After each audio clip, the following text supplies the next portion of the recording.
இந்த திராவிட மாடல் அரசு இந்த தீர விடுதலை திருநாளிலும் 9 முக்கியமான அறிவிப்புகளை வெளியிடுவதில் நான் மட்டற்ற மகிழ்ச்சி அடைகிறேன்.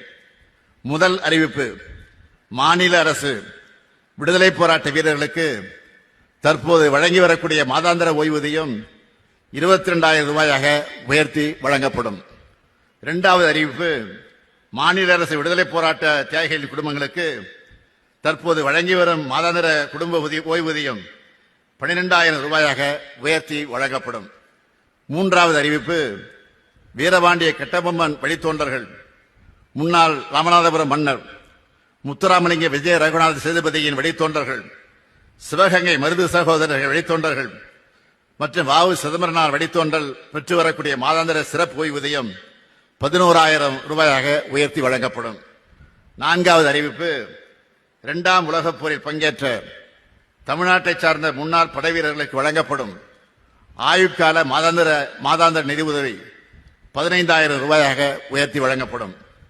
ஐந்தாவது அறிவிப்பு, 2ஆம் உலகப் போரில் பங்கேற்ற வீரர்களின் கைம்பெண்களுக்கு வழங்கப்படும் ஆயுட்கால மாதாந்திர நிதி உதவி 8,000 ரூபாயாக உயர்த்தி வழங்கப்படும்.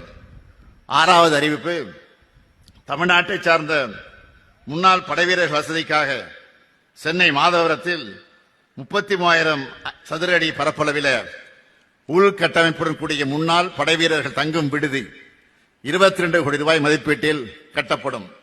ஏழாவது அறிவிப்பு, தமிழ்நாட்டின் மலைப்பகுதியில் செயல்படுத்தப்படும் கட்டணமில்லா விடியல் பயண திட்டம் மாற்றுத்திறனாளிகளுக்கும் விரிவுபடுத்தப்படும்.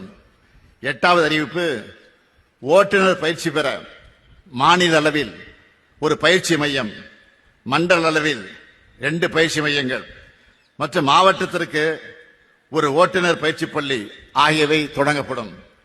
ஒன்பதாவது அறிவிப்பு, தமிழ்நாடு கட்டுமான தொழிலாளர்கள் நல வாரியத்தில் பதிவு பெற்ற தொழிலாளர்களின் குழந்தைகள் கல்லூரியில் படிக்கும் போது திறனை மேம்படுத்தி வேலைவாய்ப்பு பெற நவீன தொழில்நுட்பங்களில் 10,000 மாணவர்களுக்கு 15 கோடி ரூபாய் செலவில் இணைய வழியில் திறன் மேம்பாட்டு பயிற்சி வழங்கப்படும். இந்த 9 அறிவிப்புகளும் விரைவில் செயல்படுத்தப்படும்.